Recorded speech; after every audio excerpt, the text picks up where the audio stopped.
Hello everyone, it's Old Guardian here.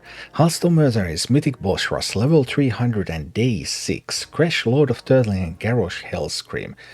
This is, well, some people consider it pretty easy when they have really good artillery strike, but it can also be a bit difficult. Dragonbone Golem is the first fight. There are ways to kill Dragonbone Golem super reliably, but most of those ways then take away from fight number 2, Vanndar Stormpike, where Vanndar is going to enrage and kill everybody at 3 speed. Attacks coming in at those, so how can you handle this? I have a team here for you, and I also have some suggestions if you don't have exactly this team, so let's take a look at the comp to handle day 6. And this is what I have been using for day 6. I'm using Nemsy with Fresh Speeches, I'm using Gigi with Blazing Band, Khadgar with Bitter Chill, Niuzao with Talisman of the Ox, Xuen with Celestial Chestplate, and Baron Geddon with Mark of Conflagration. With this team, there are 2 alternative ways to handle the first fight. You can do Nemsy, Gigi, Khadgar. You want to do that if there's a lot of attack buffs on the ads, and sometimes it might even be impossible with that, so you may need to reroll. Or if the raid ad doesn't get any attack buffs, then you can also get away with Nemsy, Khadgar, Geddon sometimes. Obviously Khadgar will be using a lot of Blizzard, a lot of Archmage Nova, but there are also turns where the green ad is going to attack at 4 speed, you can root it anyway, then you can Heartfire and activate Geddon combo. So that is a faster way, but it's more vulnerable to attack buffs on the enemy. And then we go to fight number 2 against Vanndar. And there's basically a couple of strategies against Vanndar. I'm using Nemsy, Gigi, Geddon opener, then Gigi, Khadgar will be activating Geddon combo. Nemsy is going to help everyone stay alive with Poggy, protect against the attacks from the ads, and that's pretty much it. It's a race. However, you can also do this a little bit differently if you don't use Baron Geddon. Instead of Baron Geddon, you could have Arthas in the team, but you would need Downward Dog at least level 3. Mine is on level 2, you would need at least level 3. Then Khadgar would be faster than everyone else, and Khadgar could keep Vanndar rooted when Vanndar enrages. So Khadgar would need to use the Blizzard ability, not the all Archmage abilities, but the Blizzard ability so that it doesn't go on cooldown, then just spam that ability until, well, Vanndar dies. That does work. However, that plan can fail if Khadgar is on the board on the very last turn before the enrage, gets thrown back on the bench and cannot act next turn, so you would want to try to avoid that. Instead of Arthas, you could achieve a similar effect. With Varian Vryn and Heroic Leap, your other alliance characters in play and bench are permanently 1 speed faster, so you could also make Khadgar so fast that it can always root. And then I guess there's Valeera and getting Valeera into permanent stealth, but there is a bit of problems with that because Valeera can be thrown back on the bench, and also Valeera would need a lot of health in order to be able to hit into anything, so most people probably can't do that. If you don't have the Geddon to raise this, then Varian and Arthas are your options. After the second boss, well, then it comes down to Celestials again. Get your Celestial protection and just Gigi, Niuzao and Xuen your way through Barnes and then through Garrosh. Garrosh can be tricky because Garrosh can double dip into shadow damage and attack buffs. So I have had fights where Garrosh is like dealing 140 damage per turn to Xuen. But then you try to ramp up healing with Gigi when you can with Blazing Song, and then you just alternate between Inspiring Song and Firestorm, and Niuzao with the shields and damage reduction should be able to keep Xuen alive, but it can get tricky, and if you roll 1 Celestial Protection, if you roll a weaker Garrosh, then you're totally fine. If you roll a very strong Garrosh, then 1 Celestial Protection might not be enough to keep your team alive. So yeah, like most level 300 Mythic boss rushes, there are plenty of ways to fail this, but that's just the way it goes. I've done this a few times with this team anyway by now, and it's a pretty nice way to complete it. A little bit slow, but that's what it is with Celestials. Would it be faster with Artillery Strike, but I don't have a high enough Artillery Strike to handle this week at all, so I can't use it this week. But anyway, Celestials, this is what they look like in action. Alright, so for Dragonbone Golem, the attack buff on that Skeletal Flayer is the most important part. If it gets too much of an attack buff, then you will not be able to make it through. But if it gets a smaller attack buff, then you have a good chance. I'm just wondering, 109 attack, does that require me to bring Gigi, or can I go in with Geddon? I think that may require Gigi, which is slower. Geddon is better. If this gets no attack buff at all, then just Geddon all the way. Because now we start by blasting into this one, because we really want that one gone. And we need to Blizzard turn 1, because we can't let this Bone Drake through. I could let it through if my characters had more than 206 health, all of them. Actually +9, so more than 215 health, all of them. But they don't, so I can't let it through here. And now they're coming in at 4 speed, and I need to be able to make Boggy survive this Bone Drake's hit, so that it only dies to this one. And we do that by giving it Bogonomics. And then we can also do another Blazing Song here. We can actually do a Firestorm, that's gonna be fine, and a Hearthfire. So like this.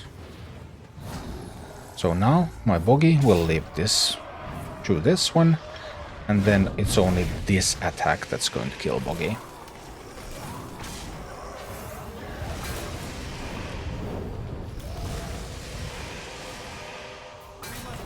If I could have done that with only Hearthfire and not using Nemsy's Boggy Blast, that would have been even better. But this is still acceptable. Like, the higher your abilities, the easier everything is going to be. With Inspiring Song, we're going to do an Archmage Nova here. So now this one gets to attack, but it doesn't have enough attack to actually kill my characters, so that's fine. And then we get to stop these.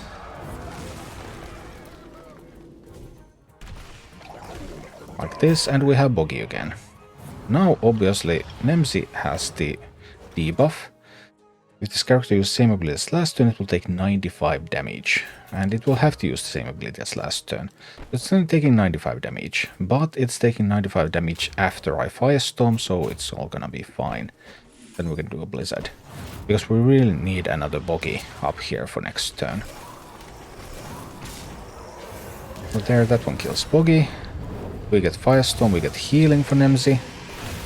So, and we stop this one from attacking this turn. And there's a bunch of random stuff going on. Every possible thing hits into Nemsy, which is a little awkward, of course. But it's totally fine. Nemsy is here, Nemsy is protected by Boggy. This one is no longer in effect. Boggy is now blocking that attack. This is totally cool. And we actually get some healing for Nemsy here, and some more healing from Nemsy from there, so now Nemsy is getting out of reach of any random effects. And already right there all the random effects hit into Nemsy, and Nemsy survived, so that's okay, but the better your characters, the easier this gets. Also, if you have really high, you might not even need GG in some cases, then you could just rock on with Baron Geddon here. An excellent choice. It makes this fight a lot faster. But if they have some bonuses, well, at least with my upgrade levels, I do need GG to help out.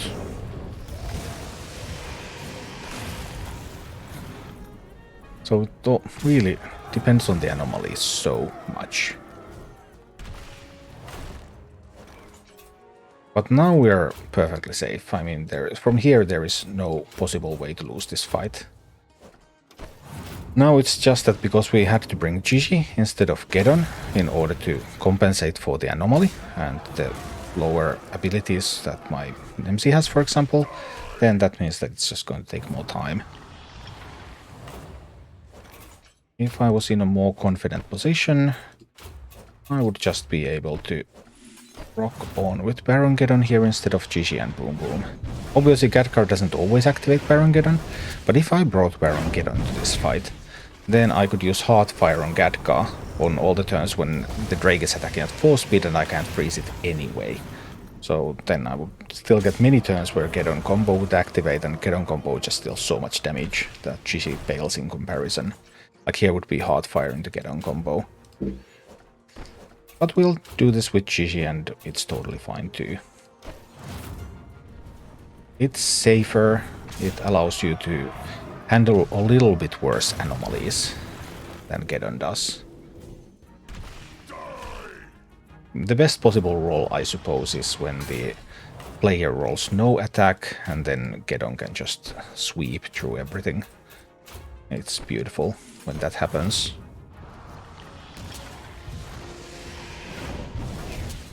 Either way, this fight is simple. Obviously, you also might not have Baron Geddon in your team if you're going for a slowing strategy for Vanndar, in which case you can do it with this team.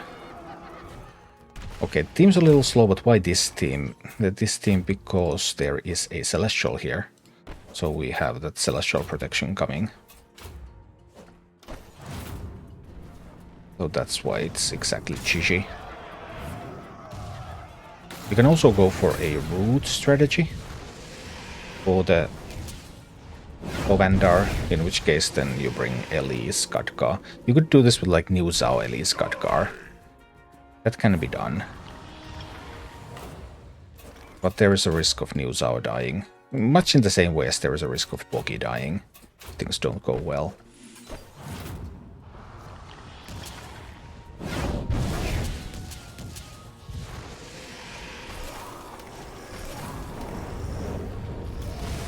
And I guess if your Geddon is just big enough, then you just blast everything down. So as you go up the levels, the bosses get a lot more stats, which means that the requirements for your mercenaries' damage to just blast through encounters increases a lot.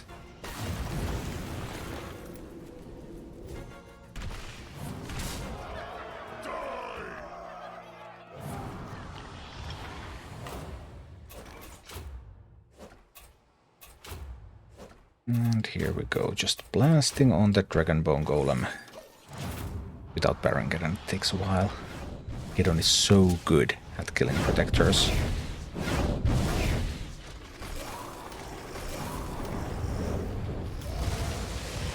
We'll get there.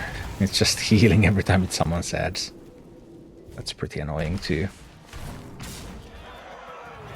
Trying to make it faster by hitting Boggy into it as well. A little bit anyway. So here we go, and the fight is almost over. Just a little bit more. Boom. And we're done with this one. But then there's the next one, the Vanndar. And for Vanndar, I'm now using the burn comp. I'll explain more in the Vanndar fight. Let's see about my treasures. I get Fire Staff on Geddon, and this is wonderful. Because this is essentially a few more levels of Geddon abilities. Very, very useful. I'll take the Celestial Protection.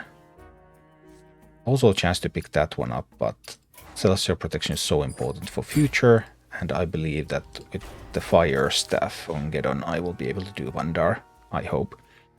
So for Vanndar there's a couple of strategies. You can try to race, in which case you have to have Baron Geddon in the team. Or you can try to speed up your characters, or you can try to slow down these. So that when Vanndar rages, you will just be able to root it every turn. Khadgar needs to be an Archmage, and you need to use the regular Blizzard, not to use all Archmage abilities, because that goes on cooldown, and then if you're hit with, hey, put something on cooldown ability, then, well, you're all out of luck at that point. So you can slow them down with Arthas, or you can speed your stuff up with Varian, and that would take the Baron Geddon slot. So that's the alternative. But as I showed you that you can do a GG clear on the first boss, so this slot could be Varian, this slot could be Arthas.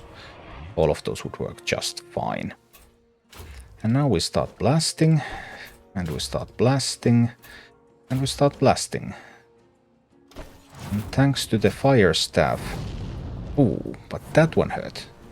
Now I lost one turn of combo. And that means that I might not be able to make it through. That's sad times. I could try to compensate for that by bringing Khadgar here. But there are risks involved, because then I might just lose somebody to these attacks, which are coming immediately. So yeah, that's a bit of a bummer. We're dead. Are we really dead? Hotfire keeps me alive, right? It does keep me alive. I'm actually not dead yet. I'm pretty close to being dead, but not quite. Thank you, Hotfire. And no another attack here, so yeah, we're still alive. Okay, we're still alive. Maybe, just maybe we'll be able to pull this through after all.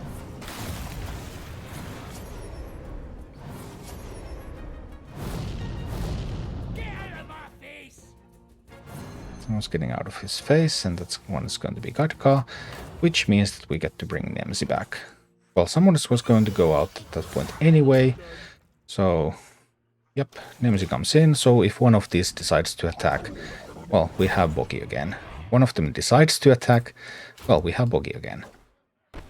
The only problem here potentially is that if this one hits Geddon, and Geddon goes first again. But no, it didn't. Great. So yeah, there are some risks involved in the burn strategy. But yeah, if your Geddon is big enough, or if you get some kind of like fire stuff works, Boggy giving nature weakness works, all sorts of fire damage abilities, damage increasing abilities. They just pretty much all work here. So, time to blast again. Hopefully they don't hit Geddon, and they don't. Which means that we are true. The other strategy indeed is letting Vanndar go to Enrage, and then having Khadgar faster than everyone else so that Khadgar gets to root every turn. And in that case, do not use all Archmage abilities, but use the regular Blizzard every turn, otherwise you risk it going on to cooldown.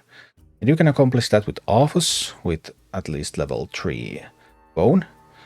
Otherwise Arthas is not fast enough, or you can accomplish that with Varian potentially, although that's cutting it very, very close. So here we pick up a second Celestial Protection, which probably means that we are true. 2 Celestial Protections against some Garrosh rolls can still potentially lose here. Which is quite fascinating.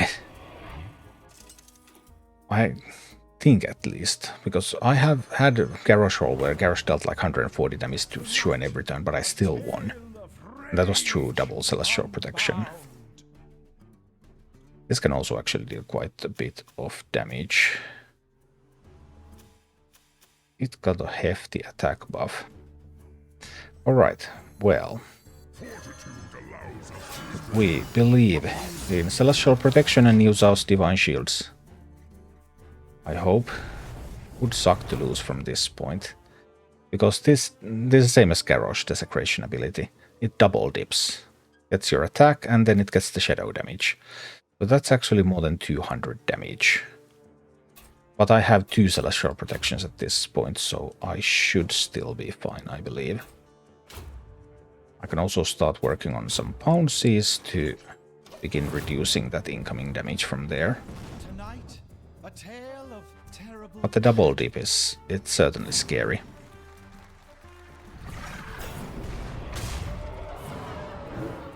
Here, well, it didn't do that much. But it managed to get through the Celestial Protection, which I suppose is already a feat in itself. Job's done. I can still keep ramping up Chichi. Yeah, no worries here. But Garrosh, when Garrosh gets like 200 attack and 100 shadow damage, then Garrosh's Desecrate really gets through.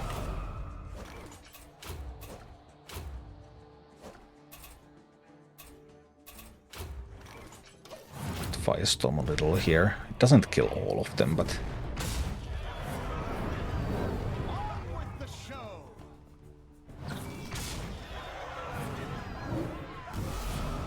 So far so good. Need to watch out for that hat once Xuen has a lot of attack. Because then potentially Xuen could accidentally kill somebody here. Once Xuen's attack is higher than my Celestial Protection damage reduction. And we're very close to that, but it can always be avoided by just not doing 2 actions before out of the hat.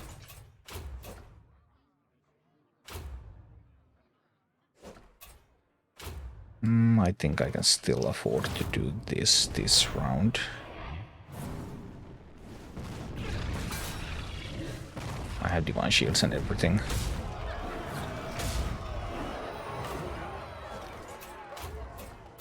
Also, they're heading themselves. So, all good, all good.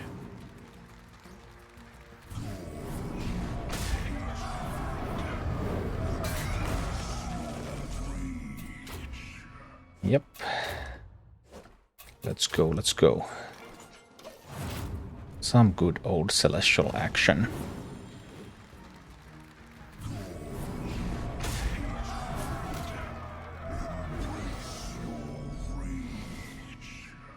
The rage, the rage. Very angry you are. But a simple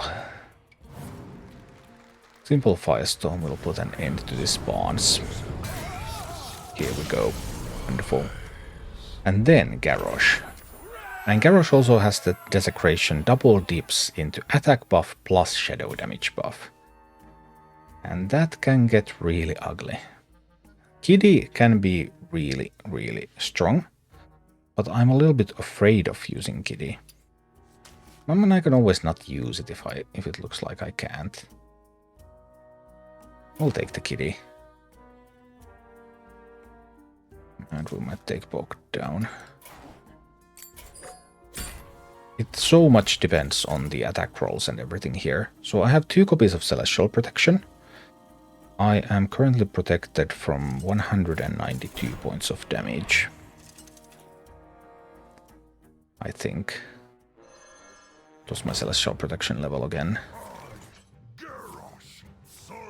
100 shadow damage. No attack buff. Alright, we're good, we're good.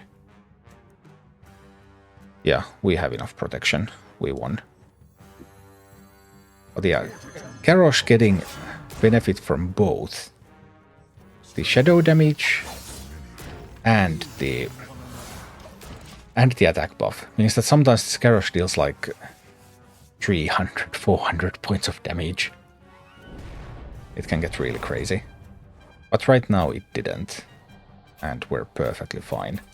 We can do a Kitty here. We can do a Kitty and start blasting. I don't want to get rid of that one that gives the Divine Shields, but overall we're good. We're all good. This won't even last long. But if these were a little bit more intimidating, I wouldn't dare to summon the Kitty, because then my Celestials would attack and they would die. It should be inconvenient. Garrosh actually, let's see, Garrosh got through the Celestial Protection there. That's how scary Garrosh can be. That's how scary it can be. It can be really scary.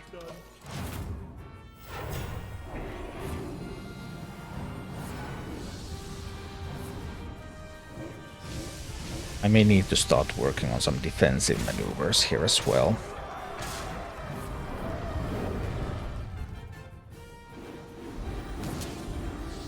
Because they are getting shadow damage and, well, Garrosh, as you can see.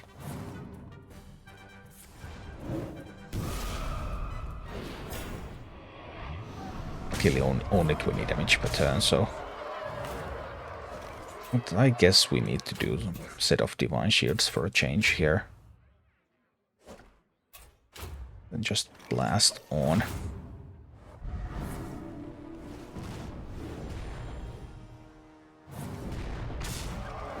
Need to try to time the Firestorms also the turns when this one doesn't prevent healing. I was playing a little sloppily here because this seemed such an easy fight. And in many ways it is. I mean, with these rolls, it is. Now, as you can see, enemies can't heal. So let's not Firestorm this turn.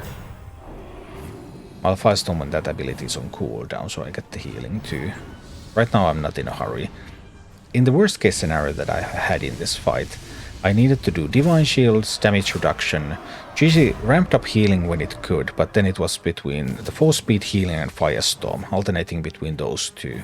And I was able to just barely keep Xuen alive. As you can see, the damage is increasing. Slowly but surely. We'll do a blessing here.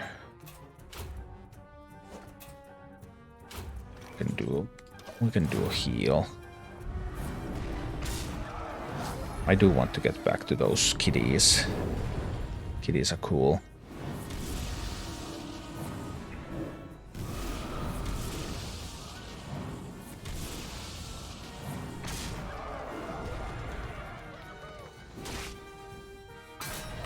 Yeah, let's do one of those spectral kiddies again. Keep attacking, keep blasting. Just trying to stay very safe with them.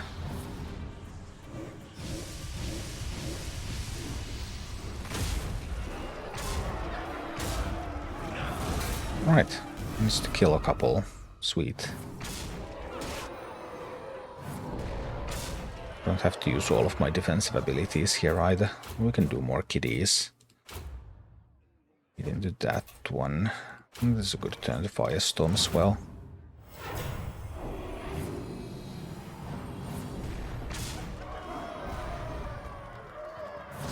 Boom.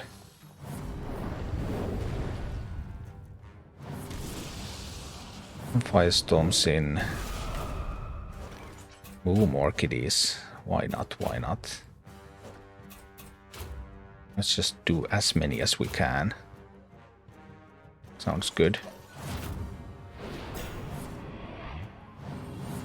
Kitty is wonderful. Oh, oh! Look at them go. It really speeds up the fight when you happen to get it. Oh, Kresh. Kresh is down. They're going to get one Kresh ad that was waiting on the bench. It's okay. We make more kiddies. We keep blasting.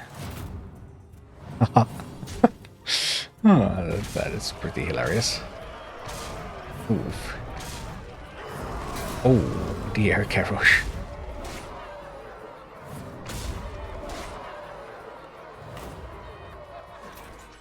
Kiddies.